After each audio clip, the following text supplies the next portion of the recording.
Hello, this is Justin Williams with the Wolfpacker Podcast. I'm joined today, as always, by editor of the Wolfpacker.com and fellow co-host Matt Carter.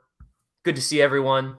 It's been a few weeks since we did our UNC football post-game reflection, so we'll have a lot to catch up on today's episode. It's officially silly season in football. I guess that takes place as soon as the regular season is over, so we'll have a lot of talk about transfers. Devin Leary, big name entering the transfer portal, not just for NC State, but nationwide, one of the bigger names in the portal. We'll talk about that. Plus NC State football getting some new additions to the coaching staff. We'll discuss. We'll also talk about offensive coordinator Tim Beck going to Coastal Carolina, becoming a head coach. And last but not least, if time allows, we'll talk a little bit of men's hoops at the end to wrap up the podcast as the Wolfpack men move closer to getting into conference play. But before all that good stuff, some quick reminders for the listeners and viewers at home. Please subscribe, rate, and review wherever you listen to podcasts. Apple, Spotify, Google Play, we're there. And you can also watch us on YouTube, where you should subscribe to our YouTube channel, give this video a thumbs up, and drop a comment while you're at it.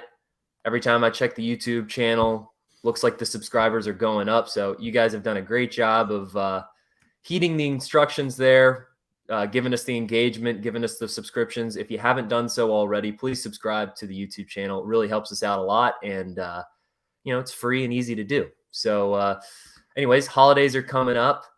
Got some gift ideas for you for those procrastinators out there. Head over to the Wolfpacker.com right now. Take advantage of a special deal.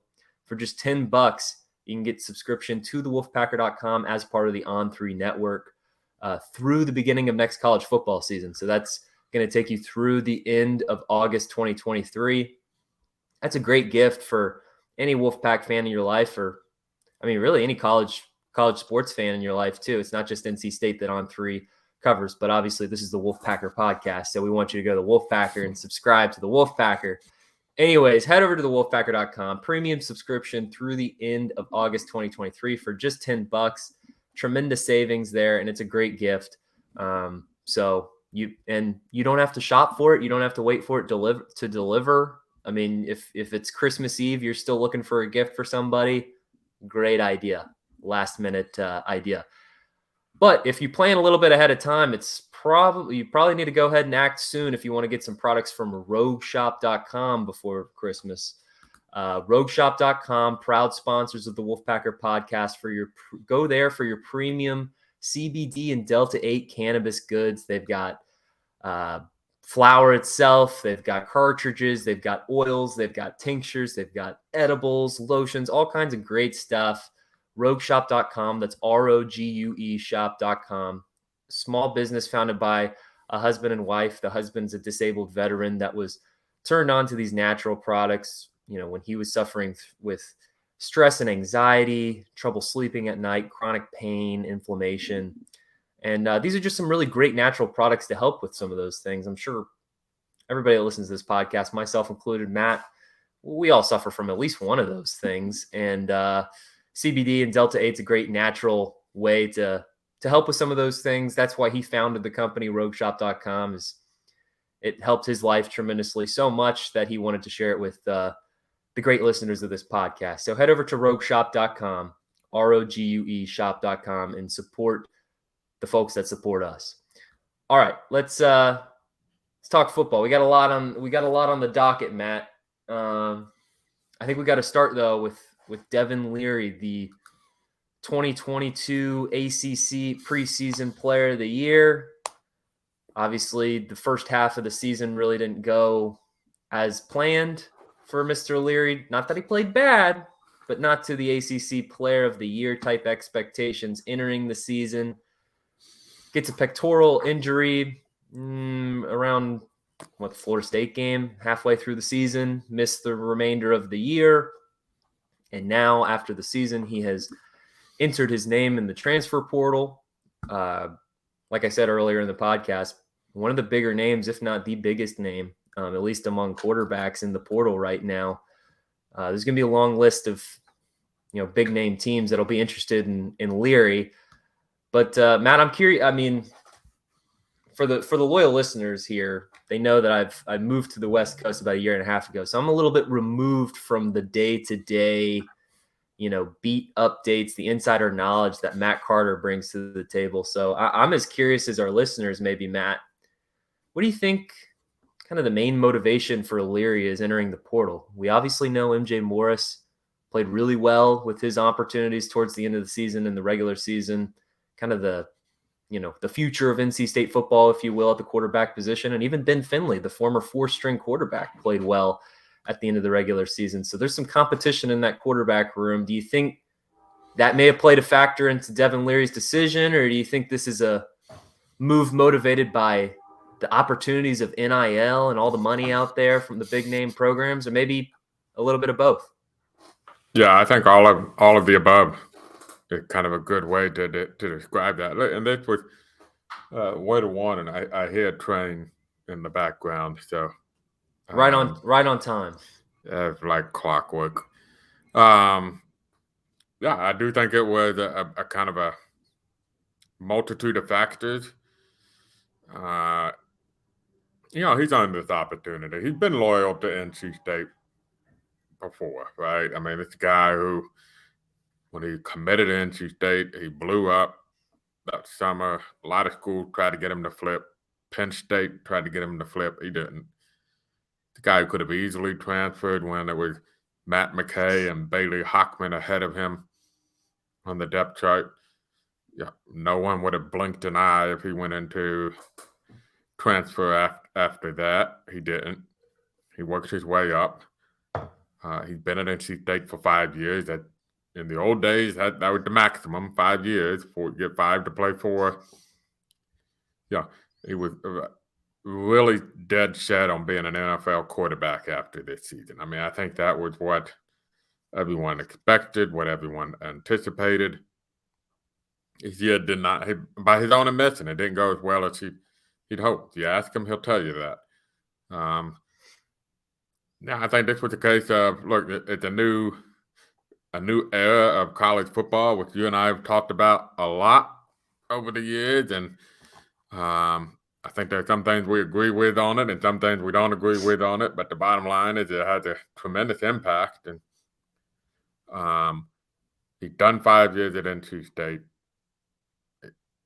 This year shows that, the NFL is not a guarantee. You got NIL out there. Somebody like him could probably get 6 figures easily in an NIL deal from a new school. NC State showed some stuff with some of the younger quarterbacks. You got to look at it from NC State perspective, too. I mean, do you want to risk 1 year of Devin Leary versus 3 years of whoever emerges from MJ Morris or Ben Finley? And, there might be some options to bring some guys in. We'll talk about that here soon. I personally feel like this is kind of one of those. It's probably a good solution for everybody, right? That was a serious injury Devin Leary had. Just, raise your arm up and try to throw and feel that pectoral muscle that you need in it. I mean, that he was not going to be able to throw by the time the NFL Combine probably came around, and probably would not have had the arm strength needed by the time Pro Day comes around. I mean, I think it was just kind of like all of the above. I think they're kind of looking for a fresh start, a new beginning. His offensive coordinator left, although that happened after he entered the portal. He was losing a lot of receivers. Mm-hmm. Yeah, I think it just felt like, it might be time for me to see if there's a better opportunity to enhance my NFL draft profile. NC State's in good hands. It looks like at quarterback, they can probably use a fresh start as well. I can cash in on this move. Wouldn't have been able to do that before. And so I think it all just kind of got put into one. And it gets you where it gets you, where, it'd be interesting to see where it goes. I'm told he took a visit to Kentucky. The rumors were hot and heavy of Notre Dame back in November. I put a war room out, I think, on Thanksgiving. Kind of setting the table for this because I knew this was coming down the pipe. I couldn't explicitly say it, but I knew it was coming down the pipe. And I kind of set the table at Thanksgiving. It was kind of an open secret. by middle of November, from those in the know behind the scenes, that he was going to enter the transfer portal. So it didn't catch anybody by surprise. I mean, frankly, after that Wake Forest game, I mean, you're probably thinking it's kind of MJ Morris's program to lose at this point. Yeah, and then and to your point, to what you said earlier too, when Ben Finley play as well as he did against UNC, granted every backup quarterback plays well against UNC, so you have to put that caveat in there.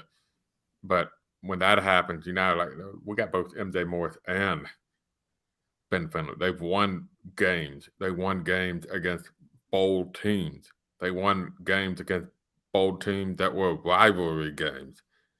So Ranked. Yeah, both of them were ranked, right? So one was on the road. So it's not like your cupboard is bare.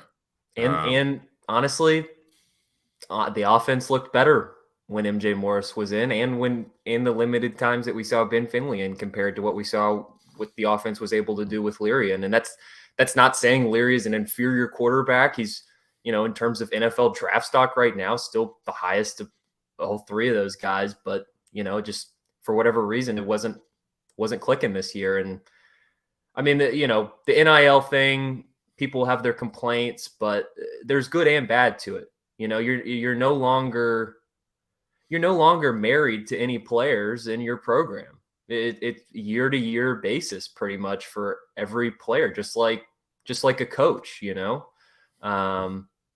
So when you see a player that, maybe something's not working at a program, it can be a mutually good thing for a player to enter the transfer portal. I don't see this as a negative for NC State. Obviously, Leary has, did some historical things at NC State, had a couple great seasons.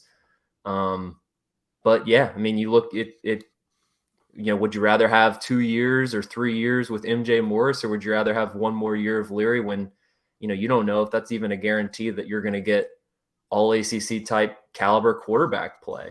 But, also to mention, you got a new offensive coordinator coming in, and we're going to get to that later, but I guess that's a good time to bring it up now. And the natural transition, Robert and I of Syracuse, formerly of Virginia, when Virginia had such a great statistical offense a couple seasons ago.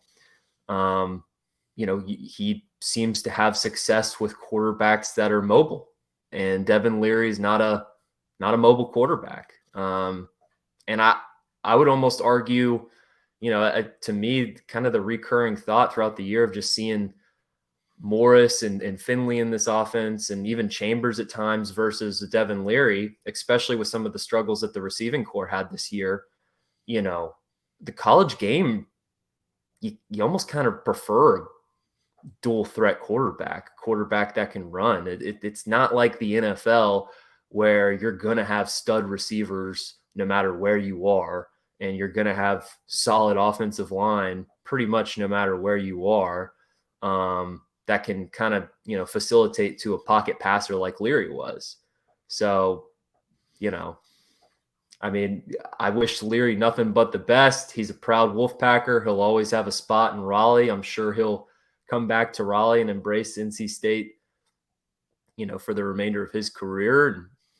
But, I don't see it as a negative for Wolfpack Nation. And to your point, get a new offensive coordinator. It might be good it's going to be a different offense. I mean, that's Dave Dorn made that clear on Monday that, he said the system has evolved and there's nothing wrong with that. And you're not going to change anything before the bowl game, but their change is coming. And so maybe a guy who, you got to look at it from Leary's perspective. Again, that happened after he went into the portal, obviously. So, but, you look at it. I'm sure that they probably, like the Tim Beck thing didn't happen overnight. Yeah, well, and it ended up with Coastal Carolina pretty close, actually, because their coach kind of surprisingly took the Liberty job, and then Coastal moved really quickly on Tim Beck. But I do think what you were talking about, I think there was a feeling around Raleigh of if Tim Beck could get an opportunity, he would probably take an opportunity. Seems like offensive coordinators now have a little bit of a shelf life in college football. Phil Longo just got done with, I think, his 4th year at UNC. He's off to Wisconsin. Yeah, your days of having an offensive coordinator for longer than a handful of years are probably numbered. So. Well, yeah, I mean, if they're any good, somebody with more money is going to come along and take them, and if they're not good, then the fan base probably drives them out. So it's kind of yeah, one or the other. I mean, it's exactly right. And so, and with Tim Beck, it was kind of both. Yeah, well, I'll be blunt. I was a little surprised he got the head coaching job at Coastal Carolina. You would have figured that would have been a very popular opening for assistant coaches out there that would have been really hitting that job up. Same with Appalachian State when Eli Drinkwitz got it a few years ago. So that's twice now that Dave Doran's offensive coordinator has landed not just a head coaching job, but a really kind of one of the better mid-major springboard head coaching jobs out there at the moment. But they did struggle this year. No question about that. They struggled offensively this year. In 10 of 12 games, they did not score more than 30 points in regulation. But really, the whole game, they scored 30, I think, against UNC in double overtime. The only time they scored more than that was UConn and Charleston Southern.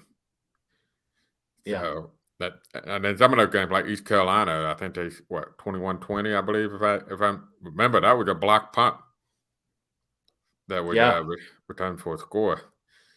I want to say Aiden White had a pick six, maybe against Texas Tech, when that was a 27-14 game. Mm-hmm. So, 7 of that was a defensive score. So, it was a struggle offensively this year. So, I think there's a lot of good fortune timing going on, even with the hires. I really like Robert and I really like him. I was impressed with what he did at Syracuse. I was impressed with what he did at Virginia before that. You look at the quarterbacks, Brennan Armstrong with an eye versus the 1 year without an eye, night and day difference.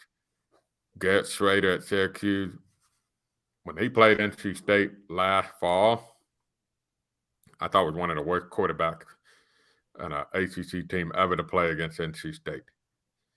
And this year, he looked like a winning quarterback with Robert and I. So yeah, I mean, Syracuse had no expectations going into the year, and they're bowling. I mean, they probably weren't the ranked caliber team that undefeated ranked team when the NC State played them, but good team. Yeah, everything broke their way. That's fine. But as one person told me, it's a guy who covers I'll just say one of the better teams in the ACC, and extremely well tied in. The general consensus is he instantly made Syracuse harder to defend, and he made Virginia really hard to defend. And the guy, rest in peace, Mike Leach, he coached with him. He coached at BYU. And they had their offense. I mean, they threw the ball all over the field. He got a lot of different experiences and is very creative with it and does a good job of moving playmakers around, which is something I thought maybe NC State didn't do enough of kind of moving guys around. We got a Trent Penix out there, find a way to use them. You don't always have to line them up in the same spot. Mix it up, try to create some mismatches in different spots on the field. He did that last year with Oronde Gadsden, and we all saw what Oronde Gadsden did to NC State in that game. So I'm a big Robert and I fan. I think this is, and he's 64 years old, so you're probably looking at a guy who's looking to kind of settle in and ride this out. So I was just about to say, Matt, NC State's under Dave Doran, great destination for an offensive coordinator to find new opportunity. You look at Eli Drinkwitz now in the SEC as a head coach. You look at Tim Beck now a head coach opportunity. You look at Matt Canada, offensive coordinator of the Pittsburgh Steelers. I know they hate him up there, but nonetheless, he's an NFL offensive coordinator. So, it's a great spot to go as an offensive coordinator as well, because you know that you're going to have a strong defense backing you, and you know that you're going to have a solid pipeline of talent coming in to compete in league play. So all good news. I mean, I think it's been a positive, I guess not off season technically yet. There's still a bowl game, but it sure seems like the off season begins as soon as the regular season ends if you're not in the college football playoff. Yeah, I mean, that's where I think personally they got to change some things up. You're going to get coaches stressed out way too much.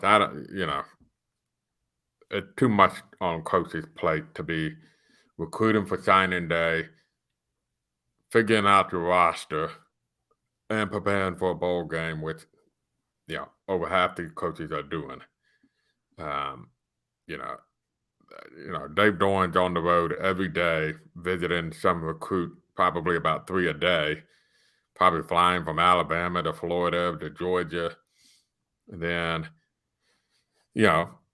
then regularly meeting with a staff. And by the way, that staff is hitting refresh on the transfer portal probably every 5 minutes, and then got to do their homework and quickly speed date them, find some people. And then there's the whole part that nobody's allowed to, I think you're not allowed to work with NILs, but look, how many coaches out there do you see cutting promos for NILs out there? I mean, so then, I mean, let's be real about it. At least at some of these schools, there's a lot of collaboration going. Of course there is. Yeah. So, everybody's doing it. NC State's doing it. Everybody's doing it. Yeah. You got a budget now all of a sudden in some of these places. It's a nuts. It's too much. I don't know if you got to move that early signing date, either move it to the summer or move it back to just one signing day in February. That's a possibility. I think there's some bigger things you got to do with the transfer portal in terms of who's allowed in it and who's not, and what have you. But ultimately, you just got to find some guardrails and enforcement on all this stuff. It's just out of control, because I didn't even mention the whole putting out fires, that these coaches have to deal with, especially when you're at a school like NC State, when even people down the road at UNC. I'm sure the whole Drake May rumor stuff probably was never going to happen, right? But did Mac Brown have to spend time dealing with that, checking in on Drake May, making sure nothing's there, making sure there's no smoke, no fire? Certainly had to spend time fundraising. Yeah. So I mean, Drake May was going to get paid one way or the other. It was just a matter of Carolina provide the bag, or was Wisconsin going to make a bigger bag? It's crazy. I mean, I think something has to be done. I'm not smart enough to figure out what the solution is, other than maybe biting the bullet and entering some bargaining agreement with the student athletes so that you come up with a nice two-way system, right? Where they get fair compensation, but there's rules on their compensation like every other athletic entity in this country, in the world. But then how do you do that, right? I mean, you got different conferences. You got who can accurately convey this isn't NFL with 30 teams and 50 players on each team. This is 130 teams with 100 players on each team. Well, you can't. The NCAA clearly has no control over the institutions it apparently has control over.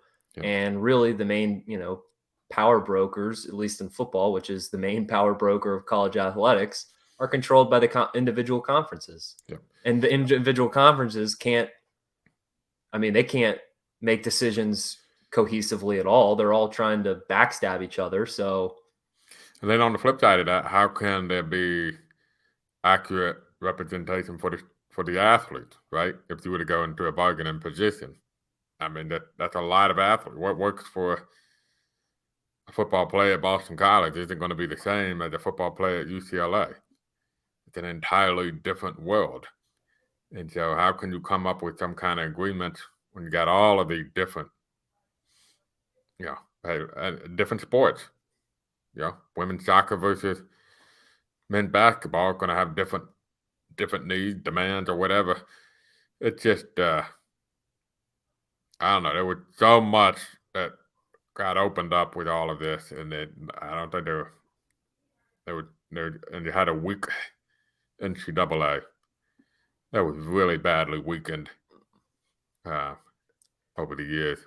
So, I will say though, in terms of the on-field product, I mean, have you been able to tell much of a difference in the talent levels of different teams compared to what it's been historically?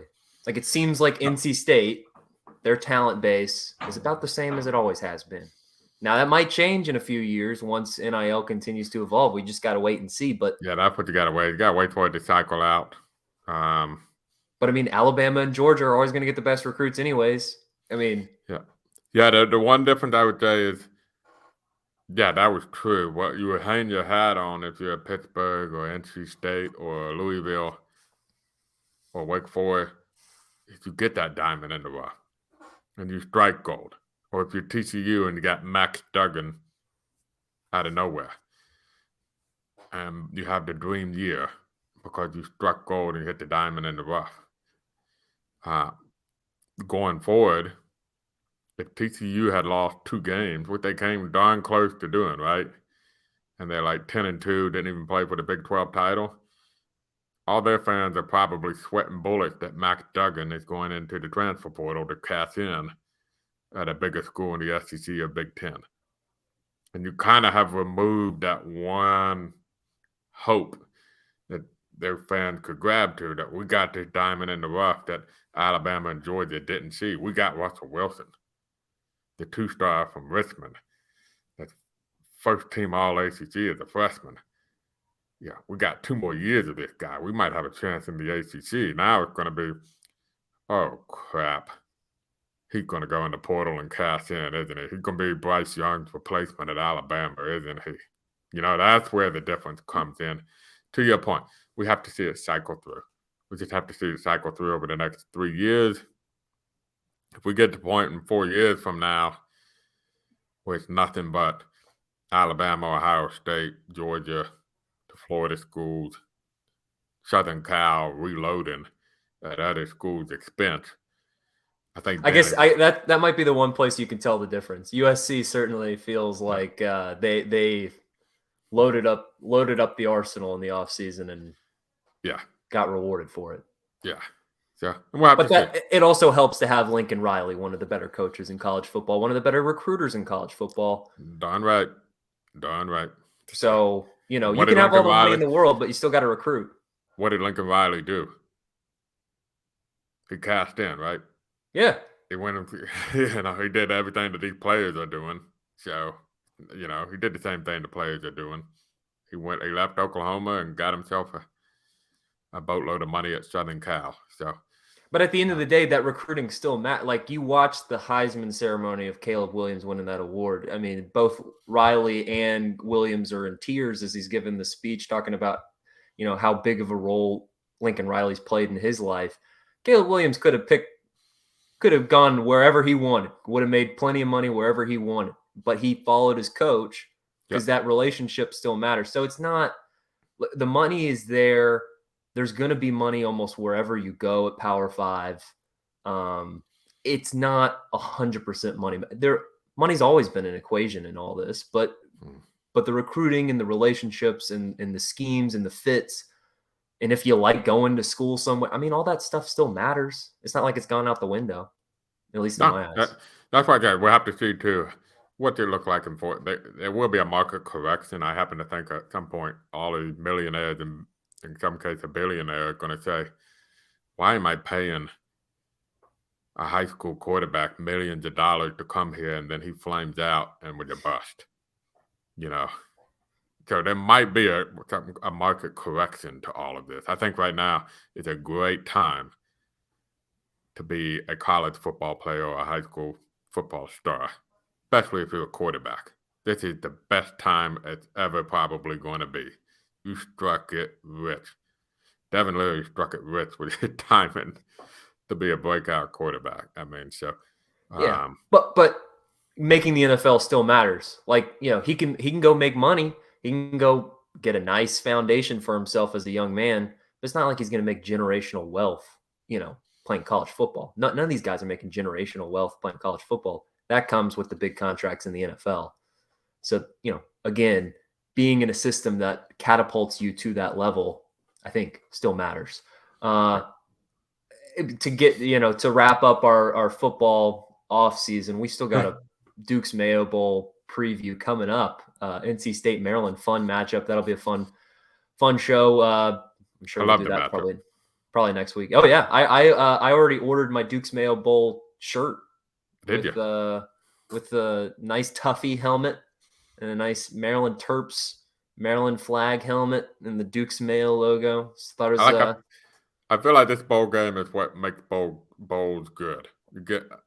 I know a lot of guys are opting out, so it's not going to be the high quality of the bowl or whatever, but you get good matchups sometimes. Yeah. This is a good, fun matchup, at a neutral location.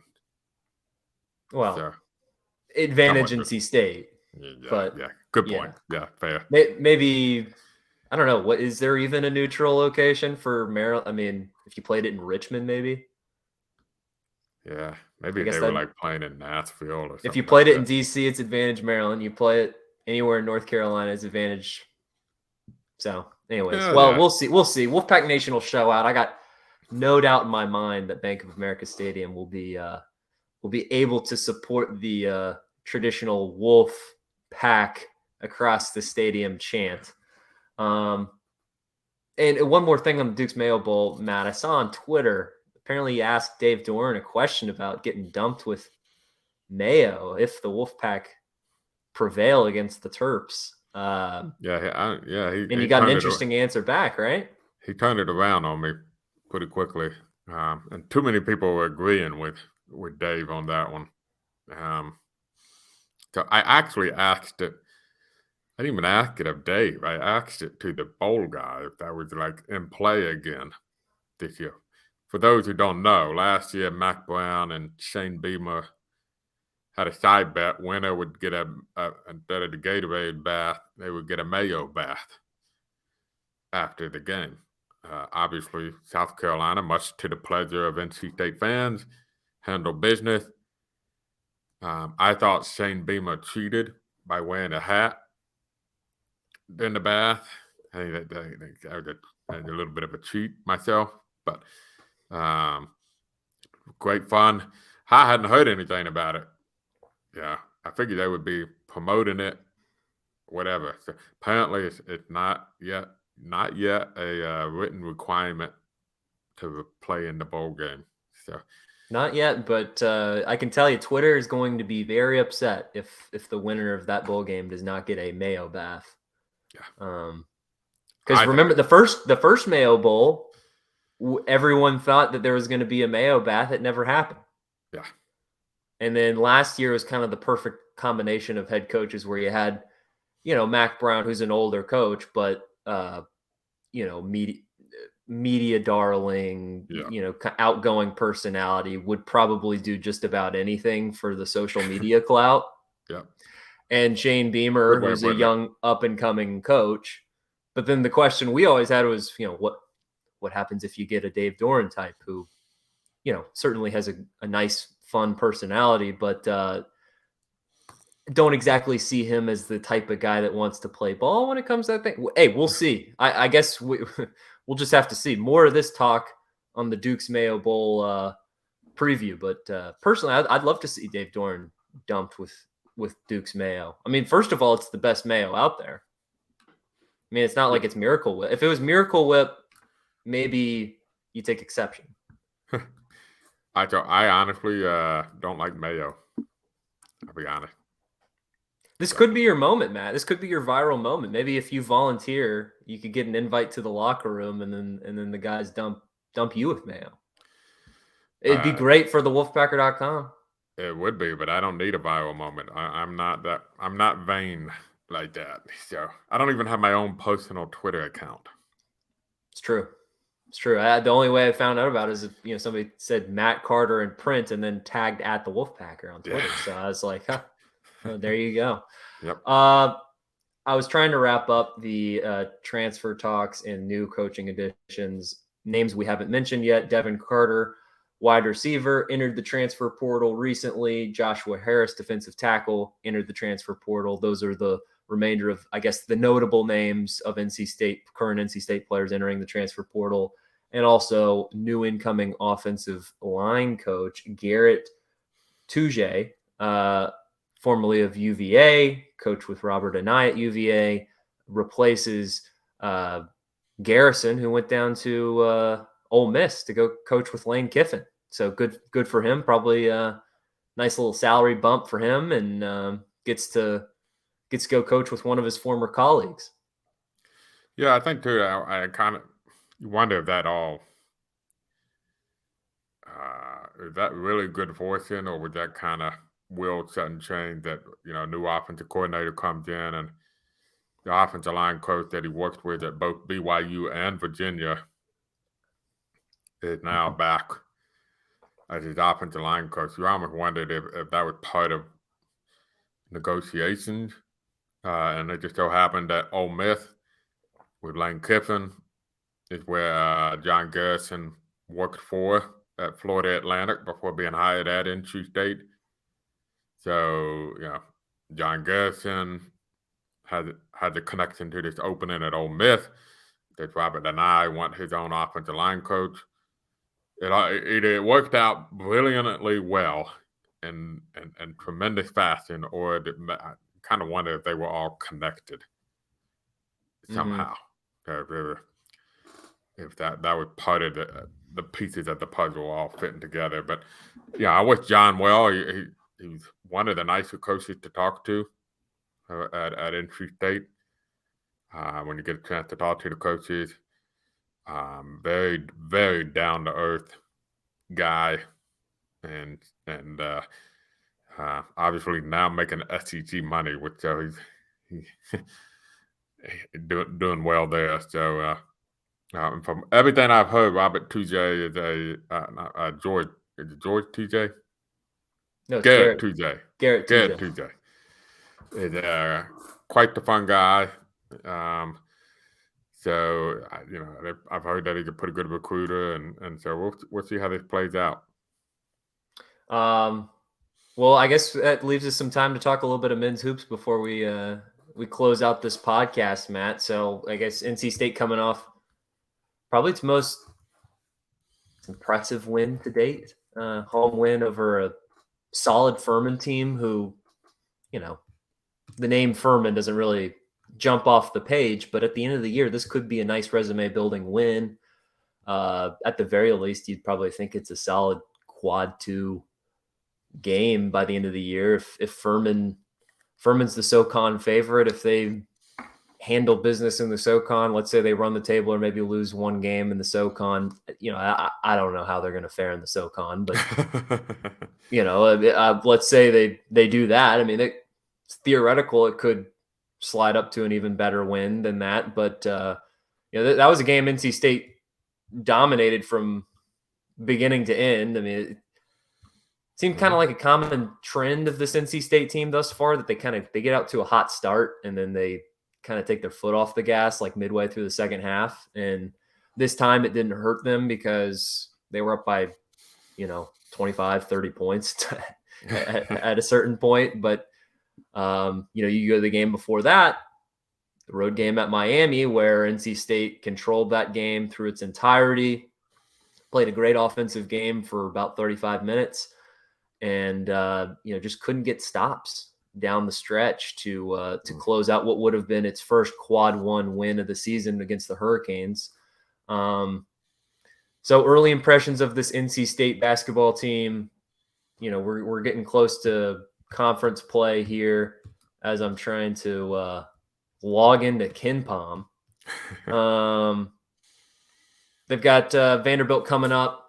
Another opportunity for a solid non-conference win. Nobody in the non-conference schedule other than Kansas is going to be a no-brainer quad one opportunity. We know NC State played Kansas very well, just kind of a similar game to Miami. Controlled that game for most of it and just couldn't close. This team needs to learn how to close a game, and they need to learn it quickly because it's getting to that point where conference play starts, and NC State's kind of a front-heavy conference schedule if you look at what's coming up in January. Yeah, that's kind of been the horse I've been riding on. If you did not beat Kansas, you really, we're thinking NCAA tournament, which I think, by the way, is fair with this team. I think it's fair to think NCAA tournament. But if you're going to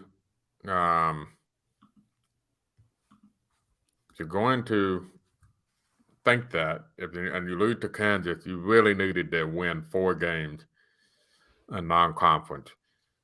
They did it against Butler, which, by the way, is a quad one right now. Barely. Number 50 in the country in the net. That's the cutoff. Big game for them coming up on Saturday, hosting UConn. Yeah. You beat Dayton, who is not in a near as good a spot as you would expected. And they might, quite frankly, they're just probably not as good as anticipated. But at the worst, it's a quad 3, and it's on a neutral court. You needed to beat Furman. Right now, that's a quad 3. They got a way to go to climb up to quad 2. But, yeah, it's going to be viewed fairly decently. And you need to beat Vanderbilt Saturday on a neutral court. You're 3/4 of the way there. So if you can get that 4th one, now you're set up to where, those 4th schools got to help you. They can't pull a Vanderbilt from. You remember the year with State beat Vanderbilt on a neutral court, and then Vanderbilt went on to go like 1-18 in the SEC or something like that, and they got no credit for it. That was the year they had the dead last ranked non-conference schedule in the country. Mm-hmm. Part of that was Vanderbilt tanked like Louisville this year. They were that bad, and because of that, it really hurt NC State. So you need those 4 schools to step up, live up to their potential, and then that puts you in a position where you can maybe look at, with 11-12 wins, be good enough in the ACC to get you to the NCAA tournament. So, and it depends on what those wins are. Absolutely, 100%. 100%, but it depends on what those wins are. And the unfortunate part about the ACC is you got so many opportunities for bad losses. That's what hurts. Yeah, I mean, the ACC. Starting with the next one, Louisville. That's a freaking landmine game. Yeah. And I mean, let me hold on if I have it in front of me here. Give me a half a second. Okay, I got it here. I'm going to read you some of the net numbers of where these ACC teams are. Wake Forest, 98th in the country in net. They just dropped 10 spots because they needed a buzzer shot to beat Appalachian State at home. A pretty incredible buzzer shot, I might add. Clemson, after they got their butt kicked by Loyola Chicago at home, is now 121 in the net. Notre Dame. You want to know where Notre Dame is in the net? 163. Right now, that's a not good. Quad 4 home game for NC State. 1 spot ahead of Notre Dame. Syracuse, 162. I skipped over Georgia Tech, 137. But I don't think anybody anticipated Georgia. That's actually pretty decent for where you probably thought Georgia Tech would be. Boston College, 240. If they drop 1 more spot in the net, that's a quad 4 road game for NC State in the ACC. Florida State, 251. Louisville, thanks to getting their first win, is no longer 3 from the bottom out of 363 teams in the net. They are now 347, They leaped past Elon to be the second worst team in the net rankings on the NC State schedule. Oh. So these are the net rankings of the ACC. You do not have, quite frankly, Pittsburgh is 80th. You lost that one at home. You need Pittsburgh to step up. So that doesn't look like a really bad loss. Right now, it's a quad 3 loss on your resume. So you're down to basically Virginia, Duke, Virginia Tech, North Carolina, Miami. Those are your good win opportunities in the ACC. Good news is you play 3 of those 5 teams, you play twice. Bad news is you all blew a really good opportunity in that first one at Miami to take one of those. So that's the one that really hurts. Because the Kansas game, you're like, this is icing on the cake. You don't expect NC State to win this game, but it'd be a great statement early non-conference win. And plus, Kansas led most of that game. I mean, it wasn't like NC, they had the 9-point lead at halftime. So it wasn't like NC State had that game to be taken, They were competitive. Yeah. I mean, it almost felt like NC State controlled that game just because I wasn't I don't think anybody expected NC State to play Kansas that strong. It kind of what got me excited about the year, really. I mean, in a way, it was almost a moral victory, and we know we don't like to talk about those, but at least early on in the season, you can have a couple of those. But yeah, the Miami game, the Pittsburgh game, I didn't leave that game thinking Pittsburgh's a better team than NC State. I thought NC State just had a cold shooting night. And this is an offensively strong team. I mean, it's a great backcourt. Casey Morsell shooting lights out from 3. Terquavion Smith is always going to bring you, double-figure scoring night. His willingness to pass has been a huge difference for this team this year. And that's twofold. That's a mindset that probably he had to adjust in the offseason and got some feedback from the NBA of saying, we know you can score, but can you facilitate an offense? Can you make the guys around you better? But also, this is a much more talented team around him than what he had last year. And Jarkel Joyner, we've already talked about him as just a solid point guard with, plenty of experience. Nice leader to have in your locker room.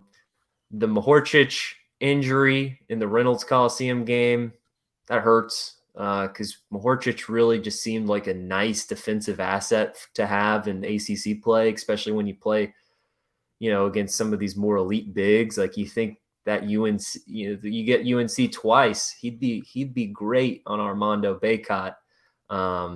Matt, how severe is his injury? Is there a chance he comes back this season? I'll be blunt. I'd be surprised.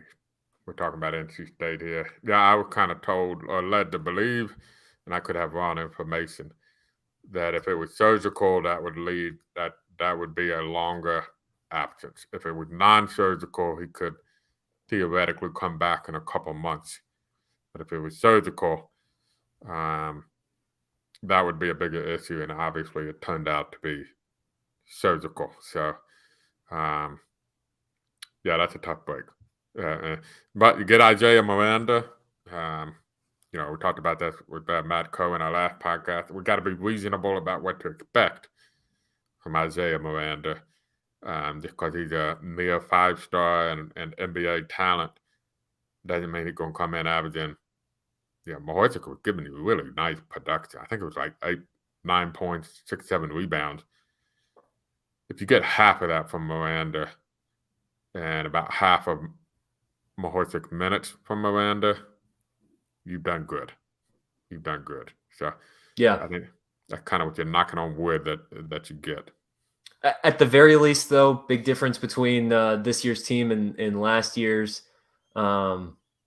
You've got some depth down low. So the injury hurts, but it doesn't kill you because you still got DJ Burns, who is a great offensive asset defensive liability, but you'll take what you can get because he's a bucket almost every time you throw him the ball down low. And then you still got E.B. Duwana, who was your number 1 guy last year. Now the number 3 guy down low coming into this season. Now you're back up big, solid defensively. Still work to be done on the offensive end, but a solid defensive guy, coming off the bench. No qualms with E.B. Duana.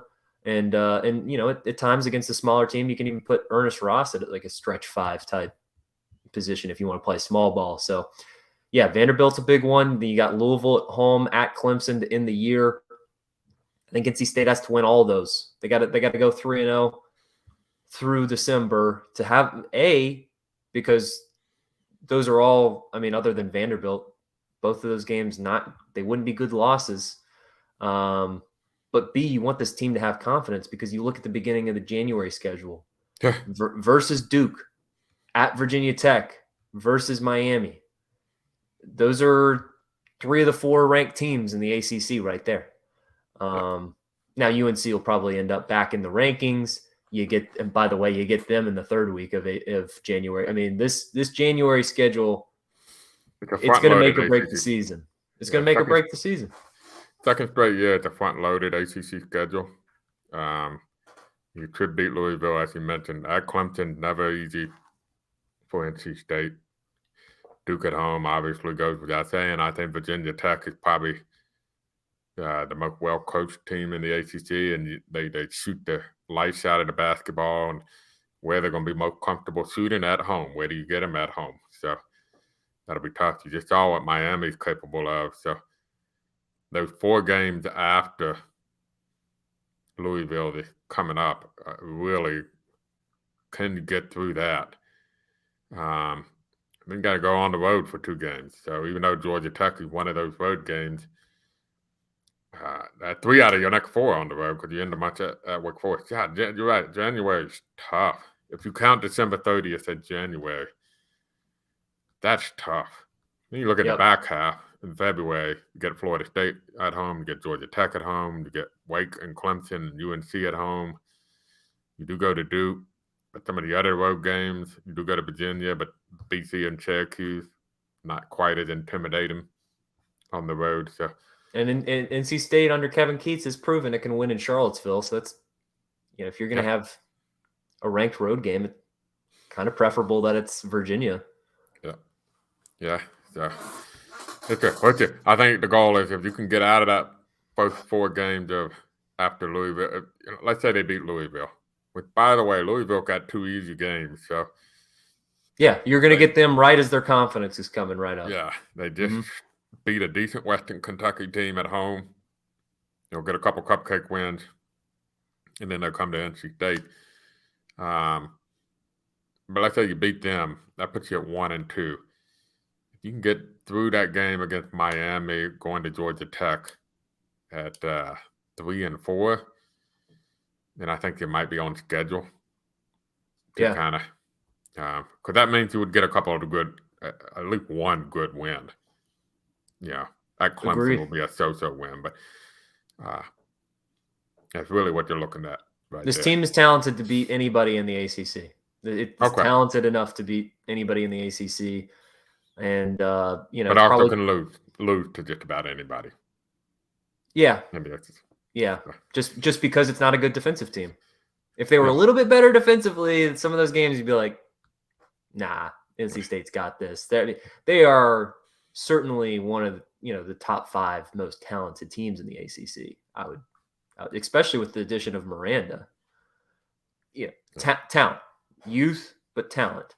So we'll see. But at least this team is so much more fun to watch than last year. At the very least, you got that going for you. So more on hoops as we get further along into the season. We will be back with a Duke's Mayo Bowl preview coming up here in the next week or so. But that's going to do it for this podcast. Quick reminders before you tune out. Subscribe, rate, and review wherever you listen to us. Apple, Spotify, Google Play. We're there. We're also on YouTube, where you should subscribe to our YouTube channel. Give this video a thumbs up and drop a comment while you're at it. Head over to thewolfpacker.com right now. Take advantage of the special deal going on. For just $10, you can get premium subscription to thewolfpacker.com as part of the On3 network through the beginning of next college football season. So that's going to take you through the end of August 2023.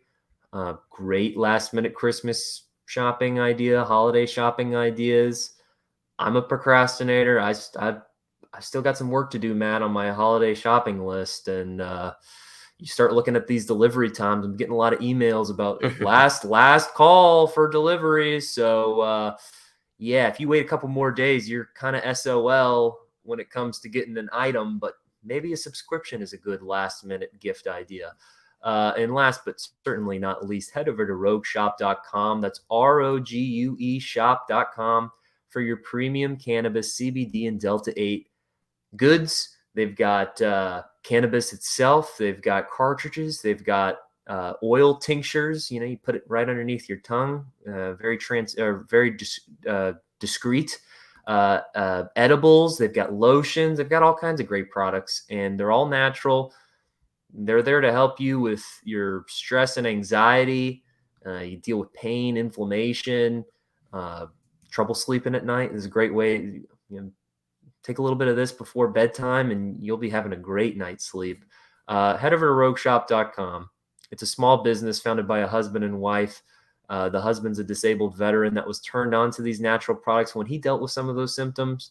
And it changed his life for the better, so much so that he wanted to create this business and share it with folks like you. So rogueshop.com, proud sponsors of the Wolfpacker podcast. They're also on the message board, by the way. So if you have any questions related to some of their products, or you need some advice as to what might fit your needs best, feel free to always send them a message on the message boards, because they're active there as well. But anyways, that's going to do it for this podcast. Follow us on social media at the Wolfpacker on Twitter.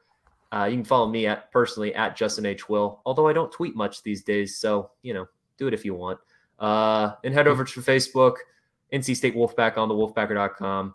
That's going to do it for this episode. For Matt Carter, I'm Justin Williams, and this has been the Wolfpacker Podcast.